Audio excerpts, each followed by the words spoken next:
que nós comentamos, na verdade, nós chegamos ao momento crucial em que, em pleno século XIX, os defensores da abiogênese insistem que a abiogênese explica melhor a origem da vida na Terra.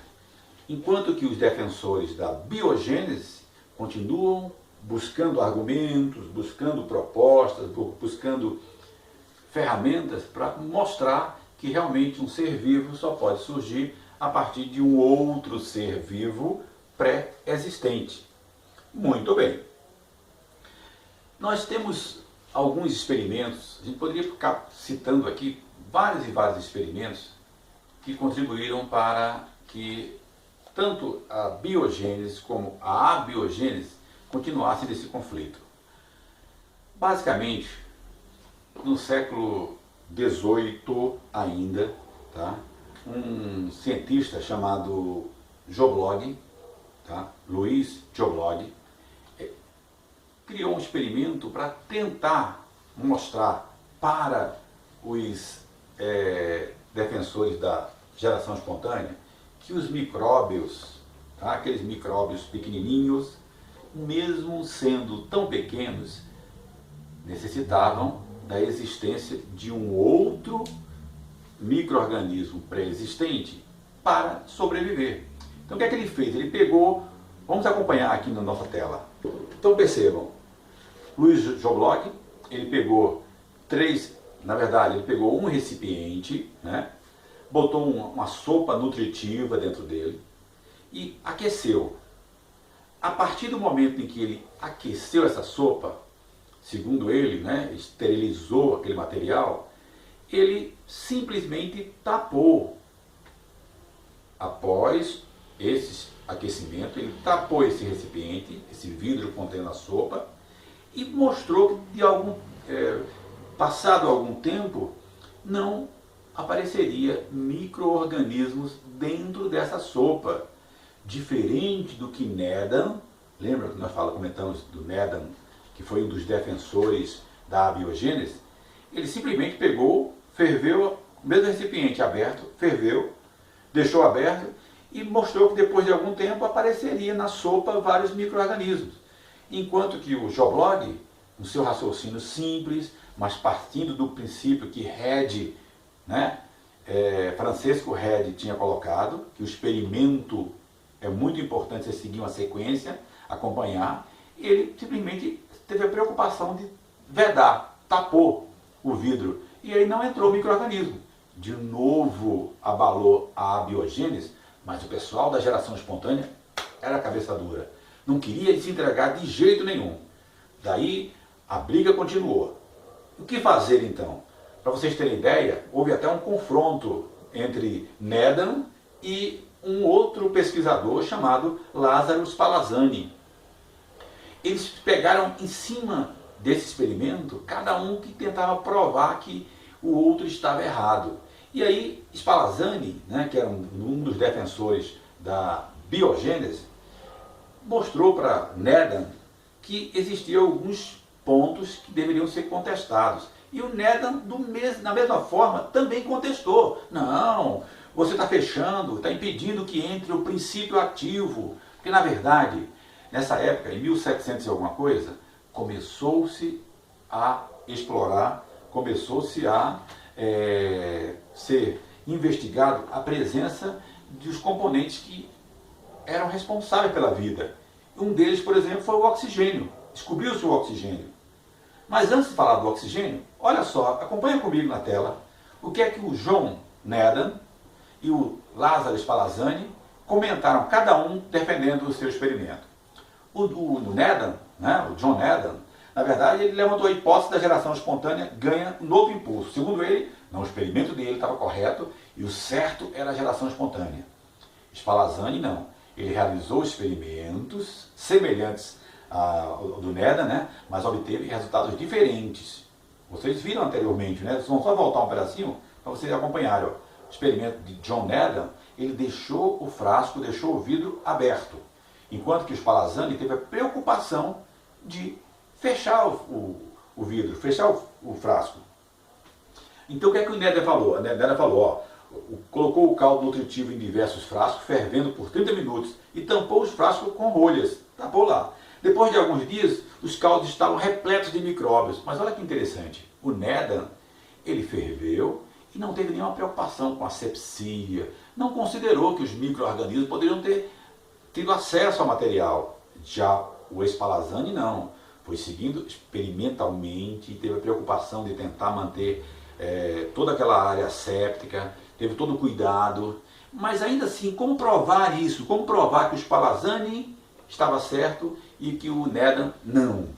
Olha só, no final do século XVIII, praticamente no começo do século XIX, foi descoberto o oxigênio, né? E o seu papel é essencial pela vida. Gente, dá para imaginar essa questão? Hoje sabemos, onde tem oxigênio pode ter vida. Se não tem oxigênio, é difícil imaginar vida. Porém, e sabemos também, né? Existem os seres chamados anaeróbicos, são aqueles seres que vivem mesmo na ausência do oxigênio. Só que na época não existia isso. E quem defendia a geração espontânea, quem defendia a abiogênese, dizia que se você fecha, se você ferveu a sopa e você tapou, você impediu o oxigênio tinha um princípio ativo que eles não conheciam. Mas eles diziam que esse princípio ativo era responsável por formar os novos seres vivos. Um ser vivo só poderia ter origem a partir de um ser bruto se tivesse o princípio ativo que estava nesse ar, que hoje sabemos que é o oxigênio. Para eles era complicado, então continuou-se a ver tudo isso. Olha que fato interessante, acompanha na tela. Só uma chargezinha para a gente poder relaxar um pouquinho. Então, nós temos aí a descoberta do oxigênio, nós temos aí dois indivíduos, a partir do oxigênio, eles descobriram que tem fogo. O oxigênio é um gás congruente. E também o oxigênio é um gás essencial à vida. Aí vem uma perguntinha boba. Se o oxigênio foi descoberto em 1773, como as pessoas respiravam antes disso? Como? Só descobriu em 773. Como que as pessoas respiravam? Vocês pensam nisso e depois vocês me falam. Tá bom? Vamos adiante. Bom, aí, graças a Deus, né, mais na frente, tá? Basicamente no século XIX, nós temos o surgimento de um indivíduo muito inteligente, chamado Louis Pasteur, um pesquisador francês, né? É chamado o pai da biogênese. Guarda isso, hein? Quem que é o pai da biogênese? Louis Pasteur. O que é que Pasteur fez? Descobriu os micro-organismos? Não, lembra que quem descobriu os micro-organismos foi o inventor do microscópio, né?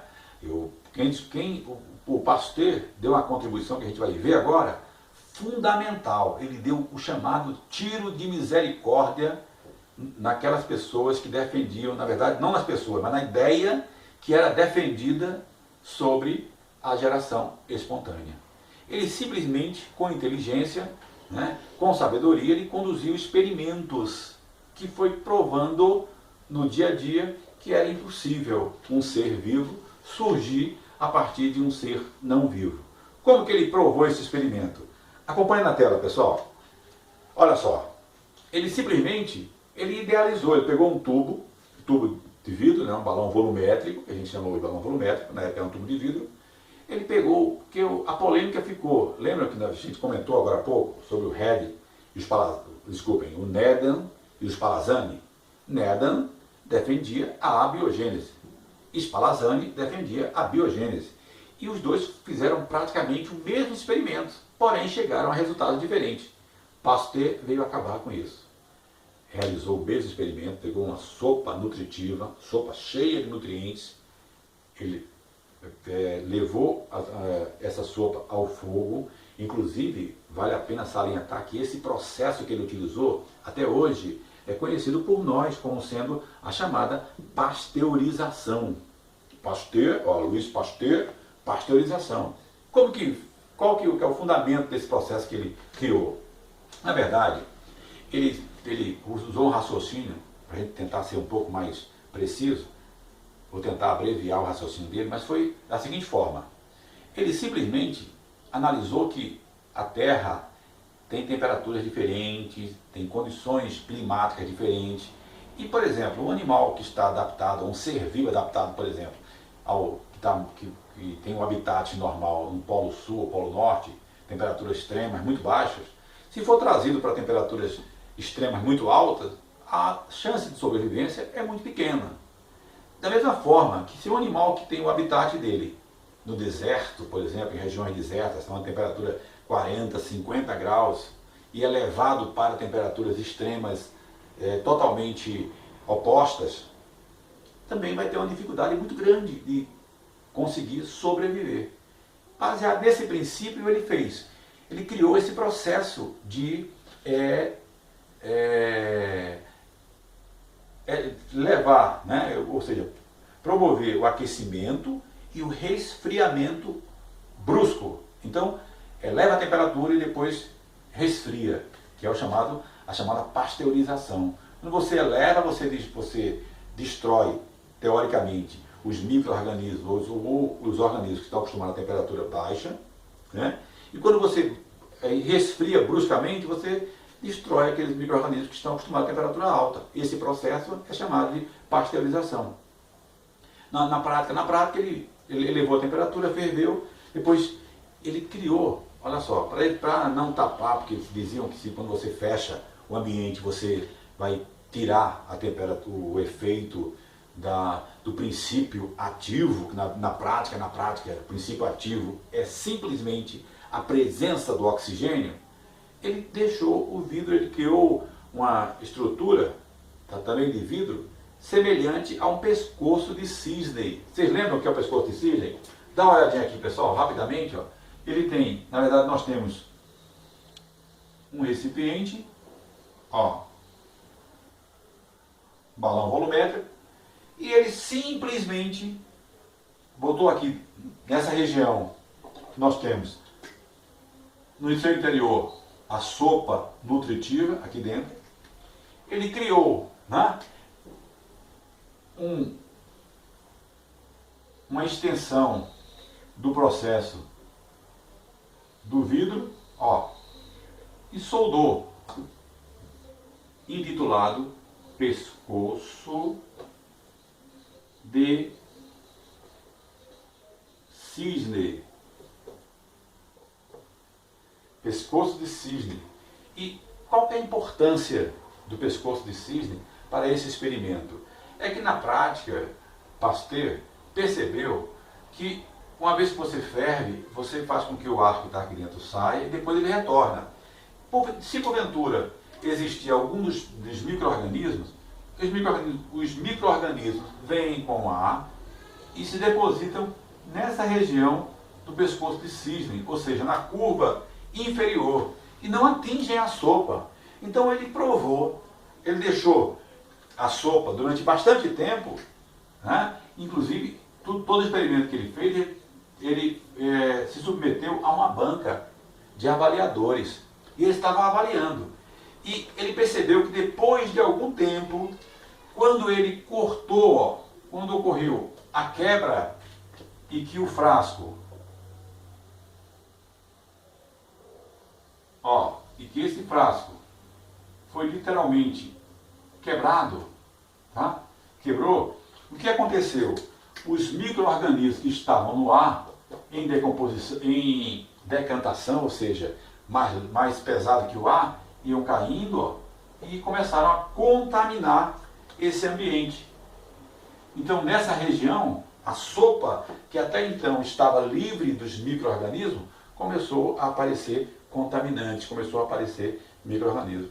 Ou seja, a partir daí, ele provou, né, esse experimento, comprovou que realmente não eram simplesmente a geração espontânea, mas simplesmente contaminantes que estavam presentes no ar. E daí, por isso que o Pasteur é conhecido como o chamado pai da biogênese, porque a partir daí ninguém mais ousou contestar essa teoria da biogênese. Muito bem, eu espero então que vocês tenham compreendido, né, esse primeiro momento. A gente tem esse raciocínio, sabemos já que existem essas duas teorias que são até hoje discutidas, que tentam explicar a origem dos seres vivos, que é a chamada biogênese versus abiogênese. No entanto, a teoria que prevalece até hoje é a biogênese. Um ser vivo só vem a partir de um ser pré-existente. Então nós falamos, comentamos, mas não explicamos como surgiu a primeira vida na face da Terra. Como que a gente pode provar isso? Como que a gente pode fazer um apanhado para o que se tem de fatos que podem, ou hipóteses, ou teorias que podem explicar como surgiu o primeiro ser vivo na face da Terra. Muito bem. Então, na prática, a gente tem hoje, o que é mais aceito é que a vida é uma evolução química. Acompanhem comigo na tela. Então, se a vida surgia de outra vida, como teria surgido então a primeira vida? É a grande pergunta. E aí é onde entra na nossa tela, acompanha por favor, as chamadas hipóteses sobre a origem da vida na Terra. O que é que nós temos como hipóteses da vida na Terra? Como surgiu o primeiro ser vivo na face da Terra? É isso que a gente vai observar de agora por diante. Muito bem. Basicamente, nós temos três hipóteses, como vocês conseguem perceber na tela, que tentam explicar como surgiu o primeiro ser vivo na face da Terra. A primeira delas é a chamada hipótese do criacionismo ou fixismo. Observem a figura colocada propositalmente na tela, do lado direito de vocês superior. Vocês vão poder acompanhar, tá certo? Então observem, vejam, lá tem um quadro semelhante ao de Michelangelo, tem lá os dois, enfim, a divina providência gerenciando tudo, né? Nós comentamos isso no início da aula. Na verdade, essa hipótese é aquela colocada pela Bíblia, onde no capítulo de Gênesis cita-se que Deus criou o céu, a terra e todas as criaturas que nelas existem. E que, não, na minha opinião, não está errada, está certíssima, né? E só depende, vocês vão ver no final, vão fazer um comentário sobre isso, depende só um pouco da interpretação. Se está correto, talvez seja até a mais correta de todas as hipóteses que a gente tem para explicar a vida na Terra. A outra hipótese seria basicamente a chamada panspermia. O que é panspermia? Panspermia é o mesmo que hipótese, alguns autores até mais saidinhos já chamam de teoria, chamam de hipótese ou teoria cósmica. Teoria cósmica. O que é que seria a hipótese ou teoria cósmica? Hipótese ou teoria cósmica, pessoal, nada mais é do que a explicação de que o primeiro ser vivo não surgiu na Terra. Nós sabemos que a Terra tem passado por um processo evolutivo. E nesse processo, nós temos vindas de outros astros para a Terra, tipo cometas, meteoritos. Então, quem defende esta hipótese admite que o primeiro ser vivo ele veio para a Terra, ele não surgiu na Terra. Esta hipótese, até hoje, também não está completamente elucidada. Existem fatores positivos e fatores contrários, como vocês podem acompanhar na tela de vocês, né? Na prática, nós temos a primeira contradição é o seguinte: mesmo que seja verdade, essa teoria, entre aspas, não explica como surgiu o primeiro ser vivo, só transfere, porque mesmo que tenha vindo de fora, o primeiro ser vivo deve ter surgido em algum momento. Confere? Tudo bem, pessoal? Tudo bem? Então, o primeiro ser vivo, né, veio de fora do planeta. Então, é interessante que essa teoria não nos interessa de imediato, porque só transfere o problema. E a terceira hipótese, que é uma das mais trabalhadas e que os cientistas procuram refazê-la ou reconstruí-la, é a chamada hipótese pré-biótica. Essa hipótese pré-biótica significa que existia a origem pré-biótica dos compostos orgânicos. Então, a Terra, em algum momento, passou a ter os componentes necessários e num processo demorado, num processo de transição com o passar do tempo, ao acaso essas moléculas foram se organizando e formaram os componentes que nós temos na Terra hoje. Muito bem, dentro desse contexto, dentro da hipótese periódica, a gente começa, né, com a hipótese de Thomas Huxley.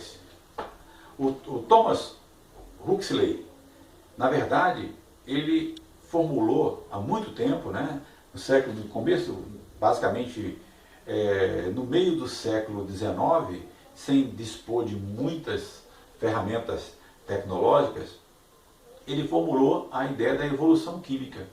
E aí ele começou a bolar, como vocês conseguem acompanhar na tela.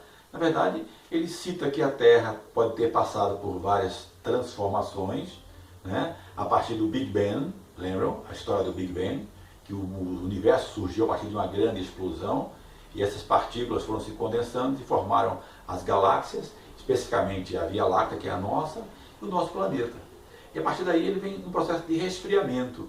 E esse processo de resfriamento, segundo Thomas Huxley, ele teria, num dado momento, criado condições para que fosse gerada, para que fosse formada a primeira vida na face da Terra. Isso mais tarde, né, basicamente no século XX já, o Oparin e Haldane, ou Haldane, como vocês queiram chamar, na prática ele formulou uma outra hipótese, baseada nessa hipótese do Thomas. Ele começou a criar uma hipótese, depois foi conhecida como teoria de Oparin, durante algum tempo, pelo fato de Oparin ter conseguido reproduzir algumas dessas ideias, né? E ele chamou de teoria dos coacervados. O que seria a teoria dos coacervados? A teoria dos coacervados, na prática, coacervados, representa, o conceito de coacervado seria uma estrutura bem próxima de uma estrutura celular. É como se fosse um protótipo de uma célula. E Oparin já se imaginava a coisa nesse perfil.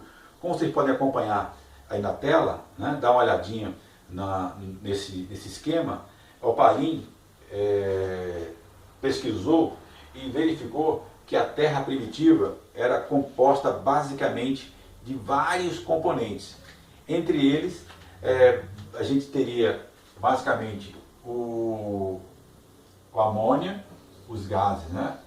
NH3, nós teríamos também o gás hidrogênio, o gás livre, hidrogênio, nós teríamos também o metano, CH4, né? E o vapor d'água, H2O. Esses 4 componentes da Terra primitiva, tá, eram, na verdade, os elementos, ou são, na verdade, né, os elementos necessários para se formar qualquer estrutura viva. E o que é que Oparin, Alexander Ivanovich Oparin, que era um russo, o que é que ele idealizou com isso? Acompanhando na tela também, vocês podem observar que a partir desses 4 componentes, Oparin e Haldane, né, lógico, em épocas diferentes, mas eles verificaram, estudaram as mesmas circunstâncias. Então ele verificou que na prática, né, se você tinha a Terra, ela passou por várias transformações, então imagine esses gases liberados na atmosfera. O CH4, que é o metano, o NH3, que é o amônia, o H2, que é o hidrogênio, e o vapor d'água. Esses elementos, sendo submetidos a descargas elétricas muito fortes, né? A gente sabe que a Terra primitiva passou por uma série de transformações e resfriamentos, e aí a partir daí dessas descargas elétricas, desses resfriamentos, imaginem vocês que a água, por exemplo, foi se condensando, e aí passou a correr e formar os lagos, primeiros lagos e oceanos, mares, né? E esses componentes que estavam livres no ar, através dessas descargas elétricas, foram se soltando, então passamos a ter carbono livre, hidrogênio livre, nitrogênio livre, oxigênio livre, enfim. esses componentes, ao acaso, com o passar de milhares e milhares de anos, foram se combinando, e a partir daí foram formando moléculas orgânicas. E nós chegamos no momento em que formou-se os aminoácidos.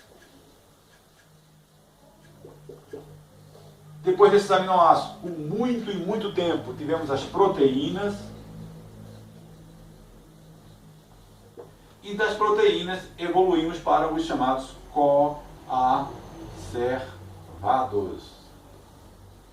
Por isso que essa teoria ela era chamada de teoria dos coacervados. Então, essa hipótese, nesse primeiro momento, foi chamada de hipótese que não tinha sido comprovada.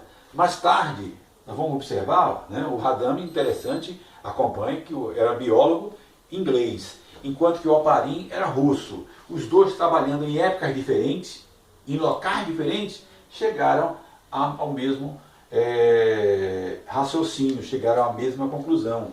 E aí, Miller e Urey começaram a verificar se isto era ou não verdade. Acompanhem de novo na tela e você vai ver que eles criaram um equipamento de vidro, né, que compõe o sistema de Milley, ou de Miller, e esse equipamento ele representa a atmosfera. Então olha que interessante, o ar, não sei se vocês conseguem acompanhar bem, observem, a água em ebulição significa a terra muito quente, acompanhando na tela, observem na tela, né?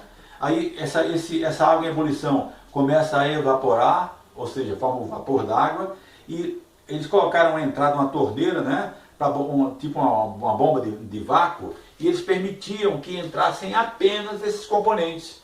Então eles criaram um sistema fechado, tá? Isso é muito importante, quem vai fazer o vestibular, quem vai fazer o Enem, ou quem quer simplesmente estudar para passar na prova, porque são questões interessantes. Eu mesmo colocaria questões envolvendo esse raciocínio, que a gente dá para perceber que o aluno construiu o seu conhecimento. Então, e aí nessa bombinha de vácuo, né, ele permitiria apenas a entrada dos gases que, segundo o Oparin, estavam presentes na natureza. O metano, CH4, o amônia, NH3, a vapor de água, H2O, e o gás hidrogênio, livre. E mais na frente, acompanhem, seguindo o sistema de vidro, esse sistema hermeticamente fechado, existia lá uma região de alta tensão, onde ele provoca descargas elétricas. Essas descargas elétricas, pessoal, representam os raios que caíam na atmosfera. Até hoje cai, né? O Brasil é um dos, só para lembrar vocês, pensando no Enem, tá? O Brasil é um dos países onde ocorre uma das maiores incidências de raios na superfície da Terra. E a partir daí, essas substâncias eram bombardeadas. E saía, né, logicamente, mais abaixo a gente tem um condensador. Lembra o que é o condensador, pessoal? Condensador é que transforma o vapor em líquido, condensa. E aí o vapor d'água era transformado em água, corria, ó, tem um tubo em forma de U. Esse tubo em forma de U representa os oceanos, né, os mares, os lagos. E essas moléculas que eram bombardeadas pela alta tensão começavam a se reorganizar e formar novas estruturas. A partir daí, ele verificou que foram sendo formados novos e novas substâncias. E, coincidentemente, né, ou vamos dizer assim, através do conhecimento mostrado por Oparin e Radames, o Radames também trabalhou com Oparin, ainda que esteja em países diferentes, em épocas diferentes, mas os dois chegaram ao mesmo raciocínio.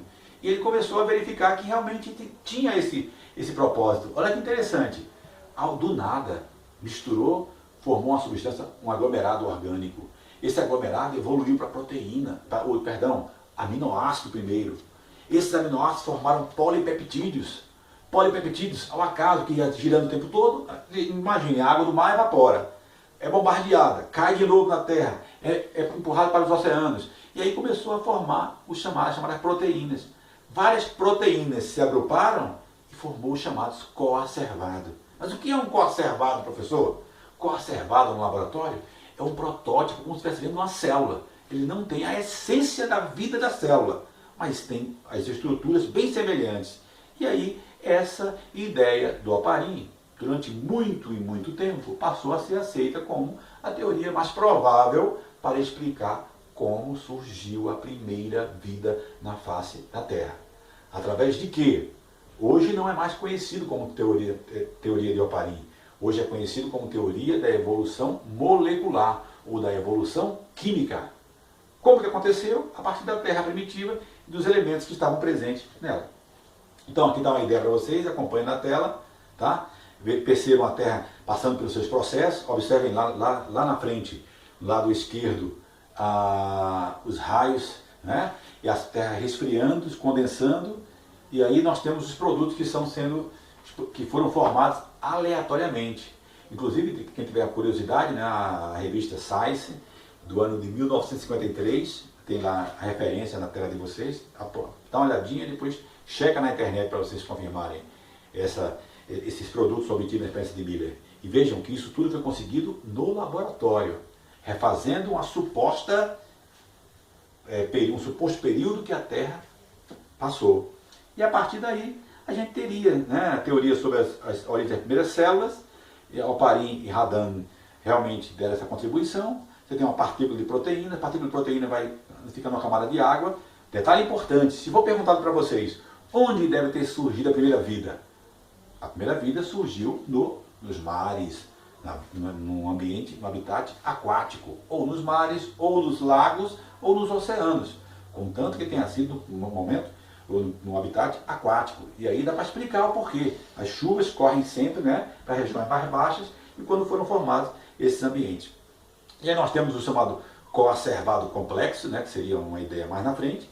E aí a gente entra para finalizar nossa aula, para dizer a vocês primeiro, quem seriam realmente os primeiros seres vivos? Segundo Oparin, segundo a teoria dos coacervados, a teoria da evolução química, o primeiro ser vivo deve ter sido unicelular. Então, é bem simples. Ele juntou várias moléculas para as proteínas e formou o coacervado que evoluiu como uma célula. Segundo essa teoria, os primeiros seres vivos teriam que ser heterotróficos. Professor, o que é um ser heterotrófico, professor? Lembra, pessoal? Autotróficos, capazes de produzir. Trófico, nutrientes, alimentos. Então, autotróficos sintetizam seu próprio nutriente. E o heterotrófico? Heterotróficos seria o contrário. Hetero depende de outros. Tróficos, nutrição. Então, o primeiro ser vivo, segundo Oparin, tinha que ser tão simples que ele não era capaz de produzir o seu próprio alimento. Depois, na sequência de evolução, aí admite-se que poderia ter vindo depois o autotrófico. Mas primeiro, então, unicelulares, heterotróficos, tá? E seriam semelhantes a seres procariotos. Você lembra disso, pessoal? A gente falou, e comentamos em outros momentos, nós temos os seres, quanto à diferenciação celular, quanto à evolução, eles podem ser chamados de procariontes ou seres eucariontes. Procariontes, primitivo, não tem carioteca, é muito simples. Eucariontes são seres que tinham carioteca. Então, pela lógica da evolução molecular, o primeiro ser vivo devia ser um ser bem primitivo, bem elementar. Então, ele era basicamente unicelular, ele era heterotrófico e era um ser procarionte. Isso é uma hipótese que a gente tem segundo Oparin. A partir daí vocês vão ver que vários pesquisadores, cientistas, especulam outros raciocínios. Então veja na tela, como teria surgido os eucariontes? Está aí basicamente o chamado processo endossimbiótico ou endossimbiótica, que era um ser vivo, um desse ser primitivo, entrou em outro. E aí, como foi vantajoso, com o passar dos anos, milhares e milhares de anos, como foi vantajoso, então os dois começaram a viver em simbiose. Simbiose quer dizer relação harmônica. E começou a aparecer a partir daí as evoluções, né? Que a gente vai comentar na próxima aula.